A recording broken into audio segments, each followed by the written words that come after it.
Barefoot Bruisers. What's happening, guys? Well, I just got to say right off the top, y'all impressed the hell out of me last week. So I appreciate everybody's support. Y'all a bunch of animals, crazy knife nuts like myself. It was fun. I even got called out by Billy. I don't know if you guys seen that video or not. Billy's hilarious. I was laughing. Knowing his sense of humor, I was laughing right away. But he's like, how does Dave list all these knives, all these good prices, and move them? Like, he didn't know I sold them all at the time. But yeah, but when he put that video out, they was already gone. So more or less, Monday morning, everything was gone except for one. Surprisingly enough, I listed 15 knives. If you go back a week before that, that reblade tier was also in there. I sent it the same day, so we'll call that 16. And then Ev talked me out of my deluxe, which I'll get into all the wheel deal and stuff in a minute. So 17 knives total, and they all went basically within. Well, I ended up sending one Wednesday. The deal was done on Tuesday, but the very last one got done on Monday night. So between Sunday and Monday, so pretty much 24 hours, a little over, let's say 36 hours, there was all gone. So it's super shocking to me. But it was 40 days worth of wheeling and dealing. I think y'all was ready as much as I was ready. It seemed that way anyhow. Like, I had a blast. I hope y'all did too. Hope the guys and gals who got the knives enjoy them, like them all. I was super proud of all the ones I had to work on. Had done work too. And then I was also proud that, like, not one of those knives would I have had a problem keeping. Like, all those was like, they're all good knives, man. So, like, I feel like everybody that got a knife out of that one all got knives that I personally would keep in my collection and have kept for a while, most of them. But it was a blast. I just want to thank all y'all. So let's go ahead and talk about, well, actually, let me talk about the heater for a second, because it's been, I didn't ever think I was going to do the whole 30-day carry thing again, and I may not. I still may not, but I've carried it a week straight at this point. So the geometry on this one, you can see the secondary bevel, how wide it is. So you can tell it's a pretty thick blade. Like, it's not ground thin at all. So it's more of a heavy use kind of knife, which you wouldn't expect fine details out of a knife like this, right? But I really haven't found a limitation to it yet. It's sharp enough. It's an obtuse angle, but it's sharp enough to go through cardboard fairly easy. It's not. I mean, for a bruiser, it's pretty much par for the course. Like, it does well. It's impressed me, and as far as actual cutting duties, like I said, it's not a fine. It's not an X-Acto knife. You don't pick up something like this looking for that quality, but it fits the feels. So, a lot of times in bruisers, and we'll get to that in a minute here, because I got some loaned in. A lot of times in bruisers, you get to where it's somebody who's really not into bruisers, is just trying to make something big, and it just, for me personally, it just doesn't work. It's clear to me that Todd's into the same kind of knives that I'm into. Like, it's the ergos, the weight, the feel of it. A lot of times they put heavy blades on and then hollow the handles out. Like, this thing has got a good balance point. It's just done well. The only issue that I've had with it is the clip. I've already talked to Todd about it. Actually, it was funny because it bent right before he called, and then we talked there right after that. But how he's put that, like the flutings or whatever you want to call into there, it's made that one little section right there at that point super thin. It's kind of hard to see because it's kind of on an angle. But anyway, I caught the side of a table and it pulled it straight up. And I was able to bend it back. So, I mean, a chance that this clip still works. But if the stock clips, they come up much higher and they don't actually touch the frame. You see there's a little bit of gap in there. Hopefully you can see that. Maybe not. But it's not like it was from when it came from him. So it doesn't work as good as it did.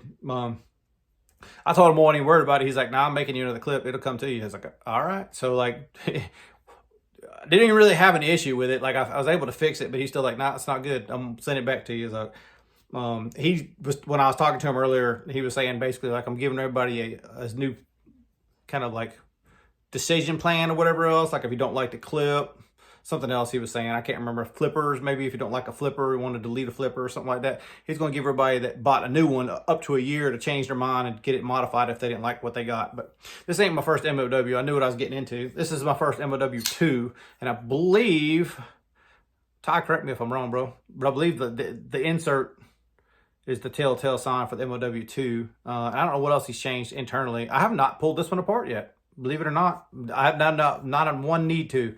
You know, I still prefer not the Hoback rolling detent, this little ball thing, but it does what it's supposed to do. It just doesn't. It's a different feel to the detent, so you don't get that resistance and then pop open. It's like a slide open kind of thing, and slide. It makes the knife smoother, slicker feeling, I guess, with that holdback rolling detent, but it's just not what I personally prefer. Like if I had one thing that I could ask him to do, it'd be like plug that hole, put a regular detent in it. But I'm probably nitpicky, and it's probably more my opinion than anything else. But absolutely love the knife. Those are the only two things that I've found carrying it for a week that I probably would change. Like everything else on it, like way you finished it, it just nailed my style perfectly. Like the yin and yang basically style, like one side different than the other side. I freaking love it, man.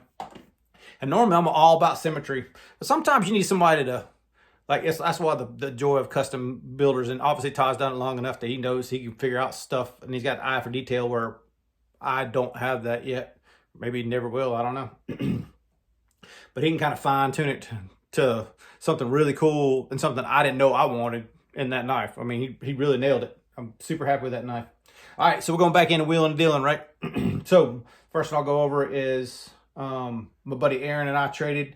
He'd been kind of hemming and hawing about wanting Arius for a while. Anyhow, he knew I had one, but it'd get here for a day, it'd be gone. Like I lent that knife to several people, and it got used. I used it even when I had it, but I carried it for about a good week or two.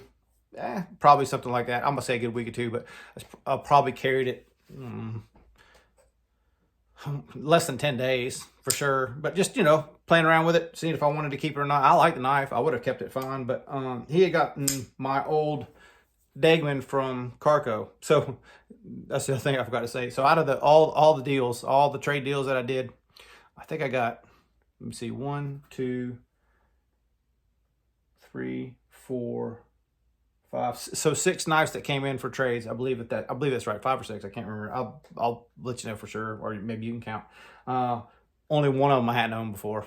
So it's kind of funny. Like all these knives are coming back to me. We'll go over them as we go. Anyway, so this was the Degman that I had before I went to Blade Show, and I was tempted to buy one, but after the Blade Show, I'd already had this on order, and I got the exact one I wanted afterwards. So like this is pretty much the finishes I wanted, everything about the Degman. So I ended up getting rid of this one. This is a different blade shape, and if you notice, it's contoured scales. I don't like the holes, but it's contoured scales. But as it was gone, it was the flipper delete was done on it. And it feels like the detent has been modified too. I don't know. I can't 100% say that it has been, but I don't remember the detent feeling like it does. It almost has a little hitch in it, and then it goes. So maybe it was, maybe it wasn't. Maybe it's just a little more lock bar sensitive now. That I don't know. But ultimately, I'm not sure what's going to happen with this one. So before we even get going too far into it, I'm going to do a kind of rewind thing. So if you happen to be interested in this knife, we'll do it again. Like we'll do a trade or a sale, whatever. So as I'll go, I'll tell you the ones.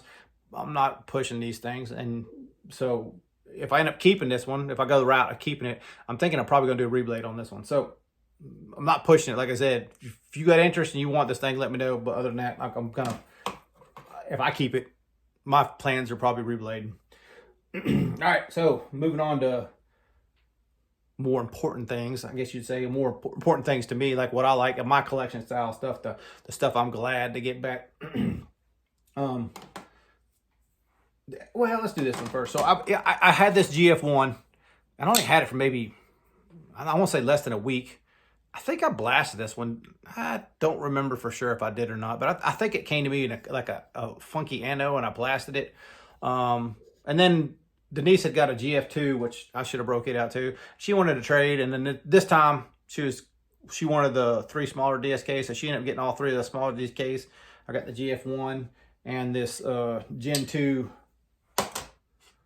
kickstand from her. The GF1 I definitely wanted back in the collection. Like I really wanted this GF2. I mean kickstand Gen 2. Same problem I had last time. I think I got a solution for it. I think I'm gonna fix it. But before I do that, I am gonna let it go up in case you guys want one. Like this is a Gen 2 kickstand. The main difference is it's kind of like an outline of the first kickstand. I'm gonna put it kind of behind it. So basically, if you drew, you know, line on the outside of this, this is the size, that's the size this one would be. So it's just a hair bit bigger profile wise. I know it's probably not gonna come off on camera very well. I'm just trying to line them up best I can. You see the flipper tab slightly different on that, and then lengthwise, you're about that much different. So it's just a little bit smaller, just a touch smaller. The main issue for me is on the regular kickstand, you know, I can get in there on that fuller and flick that fuller. And that's definitely one of my favorite ways of deploying the kickstand, like by far. On the Gen 2s, especially how you milled this one, not a lot of room for my fat fingers in there. Like I can cram up in there and I'm still really not, there it goes. I can get in sometimes, but it's not easy. So solution for me would be to put it like I did on this one, put that second finger groove in there, another little groove, so I can get my finger in there and flick it easier. So that's kind of what I did with this one. This is that copper Damascus one that I made that contoured scale for. I think I'm going to redo this one, but I don't know. I don't carry this one as much. It's kind of weird. I don't really understand why, because it's definitely one of my favorite knives, visually especially, but I never really carry it. So this kickstand Gen 2 for trade or for sale if you happen to be in the market for it. And believe it or not, I'm going to say the same thing about this GF1. Why? You just said you wanted a GF1. Glad you asked. This is the one that Ev got the deluxe out of me for. This one was my collection. This is that one that matches my kickstand. So basically the ones that are kind of plain tie, just blasted, a little bit of radius on the edge, and then they got the Damascus blades. Both of these, like, they're 100% me. Match my style to a T. You know, I go in and out whether I like, you know, Damascus blade versus a Access Stonewash blade or whatever else. But something about this GF1, it's just always felt perfect for me. The size of the hole is a little bit smaller than the average style hole, and where he placed it kind of high, it's just really good for the thumb, and it's really good for the finger flick for me. Like ergo wise, like this thing is just the one. It is, you know, like if I'm gonna carry a GF1, 100% is going to be this one every time. So I don't see myself picking up and carrying this one, although I'm not bad. I don't mind having it in the collection. Don't get me wrong, but I think ultimately the Damascus GF1 is just going to be it's going to be the one I always gravitate towards, the one I'm always going to grab. I don't see why I wouldn't pick it up over the I don't know what he calls this pattern. Let's just call it lines, over the line pattern or scallop sides or however you want to call it. Like I like this pattern a lot. Just, you know, being truthful, like the Damascus one is just me.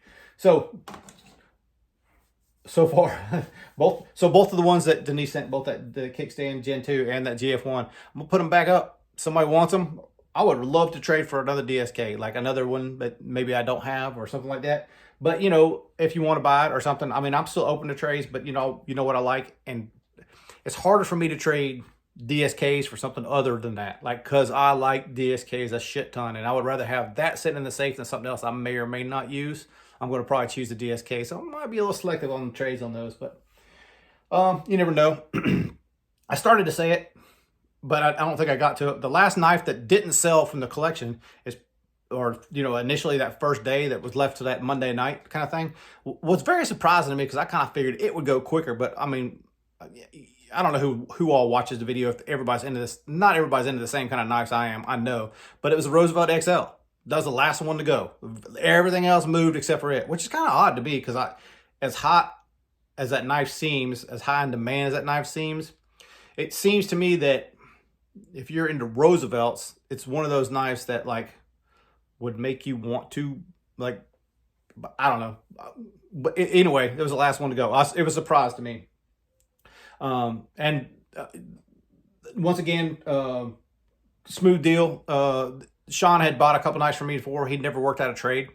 And so I gave him the same thing pretty much I give every you guys whenever I work out trades. Hey, you get the knife, you don't like the knife, send it back. We'll work the deal backwards. It's not a big deal. All we losing is shipping costs. Like, yeah, I'm out $30. If you're cool without maybe losing $30 for shipping costs, like whatever it costs you to ship it back and forth, like it don't bother me none. Like I'm more than happy to do that to make sure that you're happy and I'm happy. Like that's a deal's never done until both parties are happy. That's just always the way I felt like doing a trade deal. So anyway, able to work out a deal with Sean. We've got this deal done, and the what do you call it? Roosevelt XL turned into another VXC.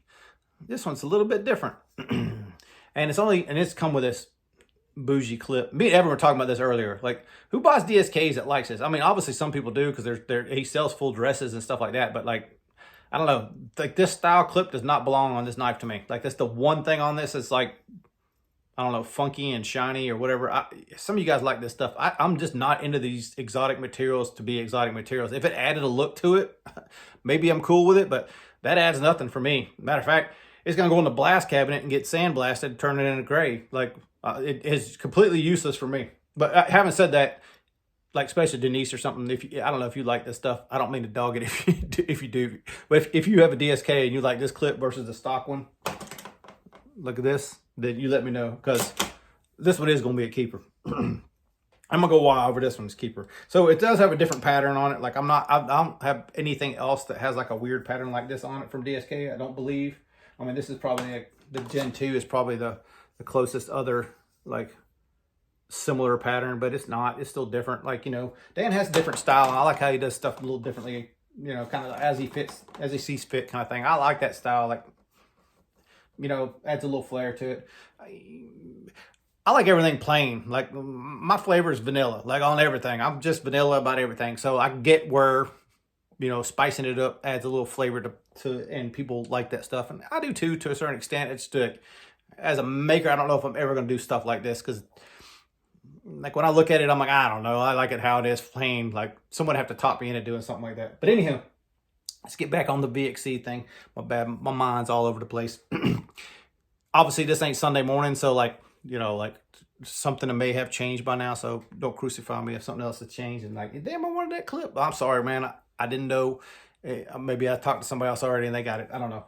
But as of right now, as I'm recording this, if you want the bougie clip, let me know. I'll trade you for, well, the regular old gray clips. That's fine with me. All right, so well, we can just go over that real quick. So I got 3 VXCs. That's pretty insane, Dave, isn't it? Yep, well, I got 3 GF2s. Currently, I got 2 GF1s. Currently, I have 3 kickstands, 1 Gen 2, but 2 full-size kickstands, and 2 of those Degmans. So, yeah, I'm a little repetitive on some of the DSKs and some of the knives I got. I would rather have one of each and work it all out. On the kickstand, that copper Damascus and the regular Damascus, I think they differ enough that I like both. One's contour scale that I made, well, the other one's not. The other one's got that second finger groove. So like, they differ enough that like, when I pick them up, they kind of feel like different knives to me. The GF2s that I have, one's a Bowie, one's a Tanto, and one's a drop point. So all 3 of those, when you pick them up in hand, they feel different, they act different. Like so they're different enough that I'm cool with all those. The Degman, I just showed you the difference there. So, okay, so like, do I really need 3 of those? No. Do I really need, you know, all of that? I'm a DSK collector, so like, I guess that's why I used to be the ZT collector. It's kind of why I started kicking the smaller DSKs, because I'm like, I'm just having this to have this. So that's kind of where I get with the 2s and the 3s, because I'm generally drawn to one over the other ones. That's kind of what I said about the GF1. Like, I know I'm okay the Damascus one over the acid stonewash one. I just know that's, personally, if I want to pick one up, it's going to be that Damascus one. I just know it is. On these BXCs, it's a little harder. So we'll start with this guy. This is the first one I got. This one had a G10 scale on when I got it, so I made that scale. This also has a little lasered logo on the back, and that does add traction. I reground this blade just ever so slightly to put like a little more a thinness on this. Not much, but just a little bit, because it was a little bit thick for my taste at the time. This one definitely has a good feel for it. This one is king of the finger flick. So compared to all the rest of them, I can see if I can kind of just briefly show you the size of that fuller versus the size of that fuller. You can see how much this is thinner width this way, not as the bigger diameter, smaller diameter. And both these other 2s got these, well, this one don't even have that fuller, but it's got that huge groove on it. So this is king of the finger flip. So if I pick this one up, I'm going to finger flick it every single time. Now, I can do this all day long. It's fun. Can you do it with a thumb? Yeah, but you can see right there, it don't always work. Okay. Transversely, this one don't have it on the back side. Yes, I can get up under that blade and flick it. Doesn't always work perfectly, but it's there. You know, if you're wet or something, you know, whatever, something on your hand, it don't always work the best for that, but it does work. Now, this one is king of the thumb, because you can put your finger right in that little groove, slide up till it stops, and it, well, as I fail it, Of course, on video, of course that would happen. But anyway, it's a fun thumb opening knife. It's got that pattern that's kind of like, looks like someone messed it up at one point and it got turned into a different pattern. Which I think I even went over it when I got it. But anyway, and it's got a different pocket clip on it. So this one definitely has a different feel to it than the first one I showed you. The newest one I just got is kind of a mixture of both. So let me just pull this one back out for a second. You see how far back in this direction that the fuller goes on this one? You see how it stays out on that one? So it's out a little bit more. And same on the other side, he basically mimicked it on the other side. But for whatever reason, that where it stops is just perfect for the finger flick, and also works. It's a little bit different because it's down a little more than what I'm used to, but it works fine for the thumb too. So this is kind of a mixture of both of them, which I really like personally. So all three of those VXCs I really like. Do I need 3 VXCs? Not really, man, but which one to get rid of? I don't know, man. Like, I love them all for what they are. And that knife is a funky knife. I don't think a lot of people, as far as like, I haven't seen a lot of like VXC lovers out there. Like a lot of people, like, you know, he made that production, I think of the VXP.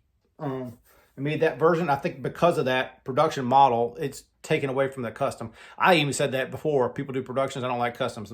The good thing about the way Dan does production stuff is, excuse me, it's more mid-tech. Like most of the stuff comes to him and he modifies it, does his same Dan style modifications on stuff and then goes out. So they're like, you know, mid-tech, but kind of bordering on mid-tech custom, I guess you'd say. He don't make it. He don't do the machine work himself. Somebody else does the machine work. But that's pretty much it. Everything else he's done on pretty much is Dan style. And I think he has some that were just like kicked out of the factory without him doing mods, but the other ones did. So I don't know. There's a gray area in there, and I don't follow any maker close enough to be able to tell you what they do like that, like what he did, but didn't. But huge thanks to everybody who like went in and did trades. The one I didn't talk about that it's coming. Will didn't have a chance to send it this week, but he wanted the 24 back. I wanted my sawtooth back. We made that happen. So the full tie stonewash sawtooth that Will got from me, I think on the last trade that me and him worked out, which is the mega trade, I guess. I don't know. I actually don't. That was the last knife I owned out of that trade, and I think he has all the knives that I traded him. He's trading that one back. So he was cool enough to do that. I don't think he really wanted to get rid of the sawtooth, but I haven't seen one in so long. And so he and I talked about it. I think it was, I want to say it was Saturday we talked about it. And he didn't seem like maybe it was Sunday. He didn't seem like he was all that keen on really getting rid of the sawtooth and getting another 24. Because I think he's got 4 or 5 24s already. But then he woke up Monday and was like, you know, dude, that sawtooth belongs to you. Let's just go ahead and do that trade. So mad shout out for Will.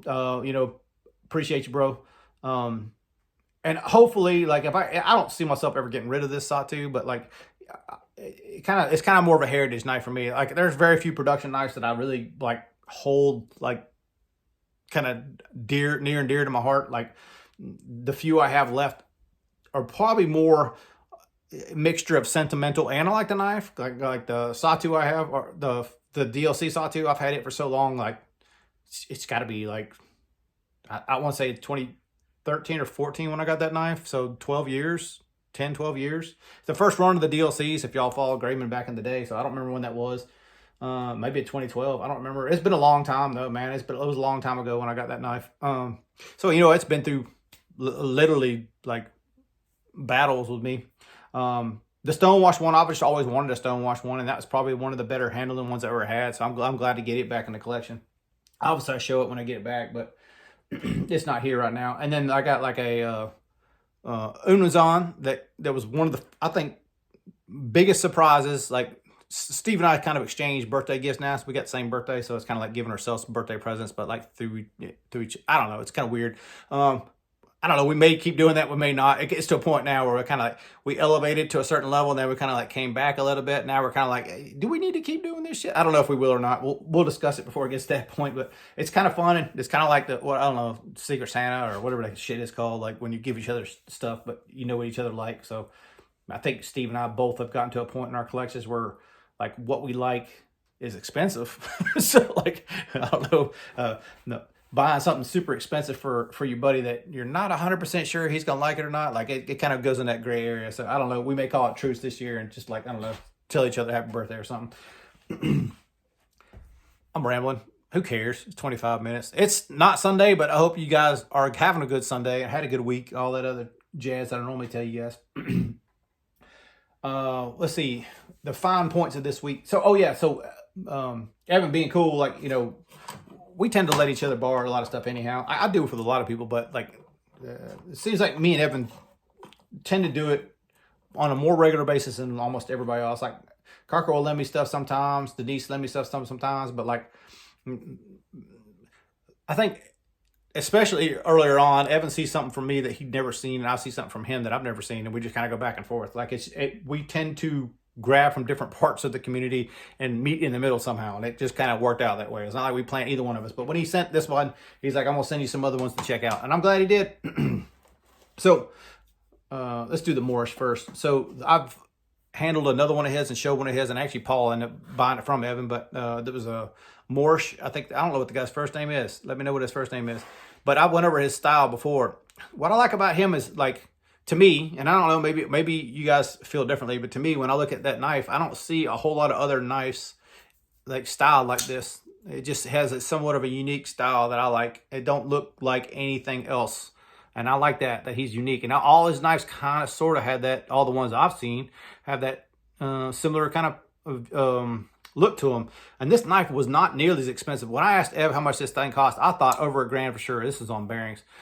This one is a little thicker than what he normally makes them. He normally makes smaller knives and thinner knives. So for me, from my standpoint, it'd be like me making a 5th pocket knife. Like, if you ain't into it, you probably ain't gonna make what people that are into it like. You know what I mean? Like, this is kind of what I'm into. So, or kind of get the feeling of it when I see this knife, because it feels like it would be a smaller knife, like it could be a really good smaller knife, and he made it XL. I think this is XL. I don't know the name of the model or nothing like that, but it's lightweight and kind of sort of, you can probably see it where I'm at, kind of sort of a little bit handle heavy on this one. So like me personally, I like the extra heavyweight.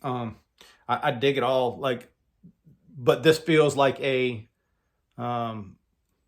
full-size normal person knife. Like, that's the best way I can describe it. But the action's super slick, man. And like I was saying, I thought this would be a super expensive knife. Just from the feel of it, just from the fit and finish, you know, like what I can see, I don't know, I haven't pulled this apart and see what the insides look like, but everything I can see looks great. Looks like it's machined so good. Like, I can't find flaws on it. Like, you know, I could typically, especially looking at my own work, I'm self-critical. I see, okay, I need to improve on this. I need to improve on that. A lot of that is just like repetition. Like, the first time you're trying to make it work, and after that you try to make it better, and then better and better every time you do it, kind of thing.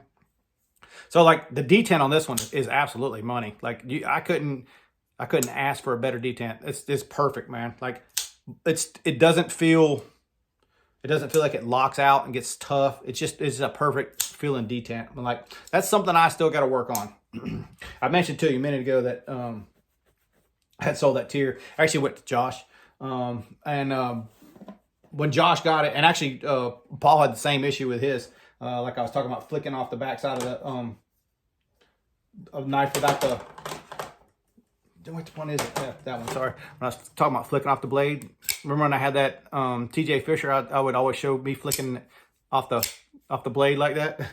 Paul said the same thing, dude. I can't flick off that knife. So Josh had the same issue with the tier, and he asked me to reduce the detent pressure on the tier. It's how I machined it. It's not easily done. Like, the only way I could do it is to go to a bigger size detent ball, machine the hole a little off center, and then maybe flat spot the top of that detent. So it got in a little more work than I wanted. So we worked it out, and I didn't buy the knife back from him. No big deal, no harm, no foul. We both are cool with it. I've sold him knives in the past. He's been super happy. He actually showed me the Artica that I sold him, which I completely forgot I sold it to him, and he got it modified by, is it EDC Specialties out there in California, and DLC. And it looks amazing now. Still got the same grind on it that I put on it, but man, it's shit hot looking knife. It looks badass. So no harm, no foul. I don't get that knife back, so it will come back. So out of the 17, yeah, one's returned. Not a big deal. Pretty good track record, actually, I'd say. Especially since, like, I didn't disclose, or maybe I didn't stress that detent on that one was my style of detent, like super heavy, super strong. But it didn't have the feel of that, like Morris. That Morris has that feel that's really good. This one had more of a harsh detent. I typically like harsh detents. Like I know a lot of people don't, but I like, and I have heavier fingers. I guess I'm used to a heavier detent and stronger fingers, or hand size works better, whatever the case may be. But some knives that work for me don't work for others. It's a learning curve for me because as I'm now kind of letting some of my work go out to the public and getting some feedback back, like I'm realizing that what might be perfect for me not be perfect for somebody else. And I got to kind of figure out a way of doing things that I can make it, like if someone does call and they want a stronger detent or want a weaker detent, that I can kind of sort of modify it and make it work. We rambling, dude. I didn't realize I was going to ramble this much. I got to move on. I got more stuff to talk about. This might be a super epic length one. You know, who cares? I'm going to upload it anyhow. Like, it probably uploaded before it even releases. I probably would put a release date on it, this one or something. Super happy to check this one out. A Ripley. So, I have handled a Ripley. I handled one at Blade Show last year. And my first impressions from when I first got this thing out of the box is, damn, Donnie's gotten better. Like, honestly, like, the ones I saw last year were badass. Don't get me wrong. I would have been happy to own one of those. This is on another level. This is stepped up. And not because of the materials, the fit and finish, the way Donnie does stuff. Like, I'm going to go back to the Morris for half a second. You can see his style with the little ball groove around the edge. And like, he does a real repeatable style, like, fit and finish thing on his knife. Well, if you look at Donnie's the king of those fucking chamfers. Like, he's doing that stuff by hand. So like, you guys that don't know how to do this stuff or haven't never tried it, like, that's not easy. You want to run those radiuses and making all those super even. Like, if you just looked at this quick, it's kind of like a Rogovix. If you just look at it quick, you'd think it was done by a machine. Like, he just does great work. Look at this backspacer. I don't know if it's still going to focus or not, but like the chamfers on the backspacer even coming through, like, that's not easy, dude. That shit is not easy. Sorry, there was something on it there. That shit is not easy to do by hand. So, like, mad props to Donnie. Like, this fit and the finish on this thing, I don't know about the fit because I haven't really pulled it apart, but like the finish on this thing, sweet, dude.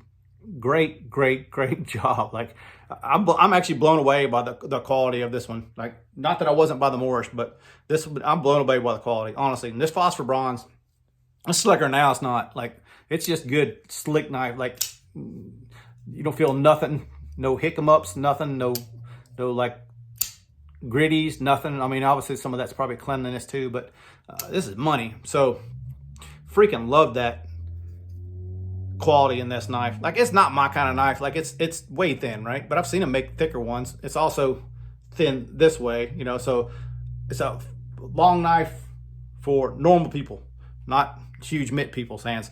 But I do like this. I can play with it. It's just awful thin for me, for what I like. You know, like I already mentioned, it's kind of like a toothpick. So it's just long and thin for my taste personally, but hell of a goddamn knife, man. And I like the style too. It's just not big and beefy enough for me, personally. And Donnie and I had bullshitted last year. I know we really know each other as well last year, but we bullshitted last year about possibly doing collab work. You know, I know he's covered up. I see, you know, when I watched him and Steve's live. What night was that? Friday night. I caught a little bit of that and rewatching it today as I was working. Today's Saturday, by the way. I ended up watching part of that on Saturday with headphones on and stuff like that. That guys is crazy. I love seeing the lives sometimes, like when my buddies are doing stuff like that. But anyway, it's good to hear like the Nebraska guys doing their own live. I think y'all should keep doing that too, by the way. It seemed to work well. Not that I get any problem with anybody else's lives, but cool knife to check out. I'm glad to check it out. The kicker on this one, and I got to talk to Donnie about it still, is Ev's kind of wanting a little modification on this one. I had suggested that he goes straight back to Donnie and ask Donnie to modify it. If Donnie does not want to modify it, then I'm going to talk to Donnie directly and make sure of that beforehand. Evan already did, but I'm going to kind of go back to him and say, hey, this is what I want to do. This is what he wants done to it. And then I'm going to try to repeat the finished stuff that he did here after the work that Evan wants me to do. So it's all good. Like, you know, everybody wants a different thing out of a knife. I just always, especially like the custom makers that I actually know, I think it's respect thing of like going, hey, do you want to fix this? Do you want to modify it how he wants? Like, it's not fixing it. Sorry, I should clarify words, because there's absolutely nothing wrong with that knife.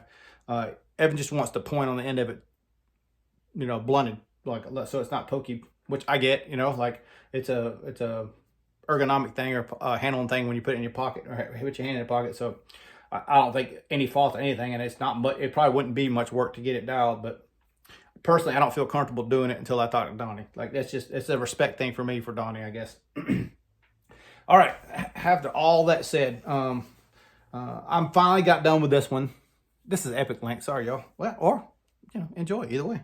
If you're on the nature of this is way too long, you've done checked off before now anyhow. And if you're in the nature of who gives a shit, I can watch it in 5, 6 sittings. Who cares? Like, all right, we're gonna go over it. Magna Works. So I had done the reblade on Magnum Works for Billy. Well, I finally got everything done, and there's a lot of trial and tribulations that went into this one, but more or less, yep, happy and done with it. So we went with the acid stone wash on the blade, got the triple openings, and did a blast and tumble on the titanium, but you can see the laser work still came out. Looks awesome. Love that laser work. I also went back on the highlights of this and kind of like just chased them down a little bit with a really, really fine diamond file to kind of like highlight some of that rock pattern, because it's a characteristic of the Magna Works customs anywhere. So you can see it around the pivots and all that stuff. I left this pivot and the backside alone. I did blast the scale and I put a little bit of grain in the scale, or the scale, the clip, that's what I meant. So hopefully that comes out. Hope you can see that. This does have a lock bar insert. I did leave these screws proud because there's not a whole lot of real estate. Like I could have sunk them in, but like hopefully you can see that the height here and the titanium. So if I would have sunk them in, it's pretty much taken all the titanium and then it would have just screwed into that lock bar insert. There's not a whole lot to hold it. So I wanted more than that to hold it. I did the lock bar insert in the style of like the heater or Rogovitz, where they put instead of just being a sliver of it, it goes across the whole lock face. Hopefully that makes sense. See the shiny part of him. So I try to make it go. I just did that lock face where it interacts here, because like we really only lock it up on like 1/8 to 3/16 of the lock bar anyhow, tension wise. So ultimately I'm super happy with it. It does lock up the same. Hopefully you can see that right there. So I can smack it out or I can barely turn it out and it comes at the exact same spot. So pretty much got the lockup fitting exactly how I want to with that's inserted, the insert, and I put the detent ball in the insert. Remember I was telling you how close it was going to be to riding on the surface? I don't know if it's going to come out on camera or not. I probably can't put this on camera, but let's see. So here's the lock bar in here. I got to lift it because it's got so much tension. I got to lift it up to get the ball on it. I don't know if you're going to be able to see that ball or not. It is right on that edge. I'm talking on the edge. I don't know if you guys can see this part right here. So I'm talking about where that ball is riding right on that edge, man. It was a pain in the butt to lay out to get that thing on there, but it worked. I got it good. Learning from my mistakes from like Josh and Paul, I put a weaker detent on it. You can see it still snaps it in, but it's weak. Like it's not one that you're ever gonna be like, that's too tight, man. I gotta have a weaker detent. You're never gonna say that with this one, but it still sucks it in. So like it's on the minimum side of what I would put on my detent. So this phosphor bronze, so obviously the detent sucking in kind of thing, even on the bless, like because of phosphor bronze, like you can make it smooth, but it's still not gonna suck like you see that one? It sucked in good, but it's not gonna suck in like a bearing knife. That bearing knife's like, you can probably hold this guy upside down, it's just gonna suck it right back in because it's got lot less friction. So it seems like it snaps it in more, but essentially if either one of these were on bearings, that'd probably be just as good as that Morris. Fuller on the black side if I hadn't already mentioned it, but yeah, even on phosphor bronze, like it still works good. The pocket clip kind of sucks, I ain't gonna lie. Like I've never really liked that pocket clip. It kind of too proud off the side of it. The thing is, like, it's got that rock pattern in it, so it matches the knife. It goes with the knife. It feels like when you're holding it in your hand, it feels like it's uninvasive. It kind of works. You can see how I personally did this is I kind of like going up, leave just enough. You can go back, and I'm guessing that Billy can probably put his whole hand on it. For me, it's like, it's borderline, like whether I can get my whole hand and feel comfortable back here. But I mean, it works, but like I feel much better here personally, choking up on it. Obviously the grind I did was kind of more that, I'm gonna say, I'm inspired by DSK a lot, but it's more like a DSK style grind than what I did on the original one with the, it's a similar grind, but he has the deep swedge here and here, which is different swedges. I didn't want to put a swedge on it. I always like, and it might be my thing, I don't know, but I always like full spine. I like seeing the full spine until you get that little taper at the end of it. It's just my thing.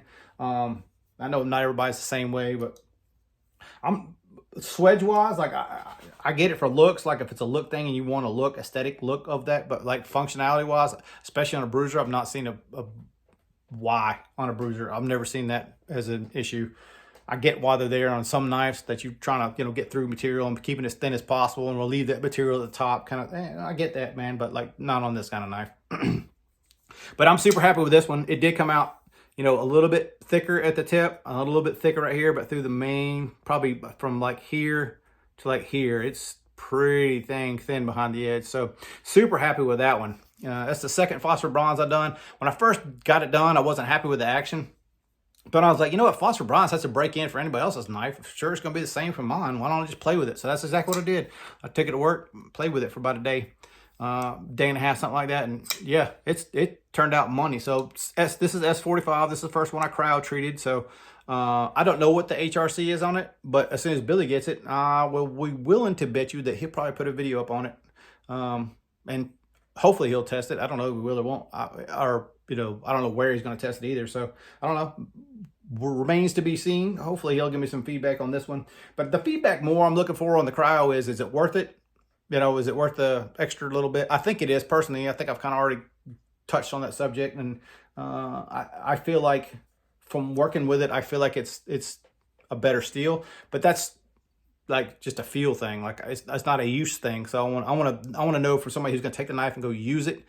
Did the edge last longer? Was it tougher? Was it more stable? Is it harder to sharpen? Is it easier to sharpen? Does it, all those things that a user is going to tell you, give you more feedback. Obviously, I can't sit here and use this knife. I don't want to sit here and use this knife. I already got like my finger juice all over. You see the fuller already, and some of the acid stone wash is kind of wearing because I've been playing with it so long. But I'm gonna call this one good. Send it to Billy. Hopefully he'll like it. Let's see, almost, wow, 42 minutes. Holy crap, my boy can talk. Yeah, I'm talking pretty good today. I didn't think I'd talk more than I would on Sunday morning, but apparently I can. Why don't we call it there? I think that's enough this week. We'll see y'all next week. Oh, if you're interested, once again, on Dagman with holes, GF1 with a fuller, kickstand Gen 2, and one of the VXCs. Maybe two of the VXCs. I might let go. So if you're interested, hit me up. Other than that, y'all be cool. Have a great week. See y'all.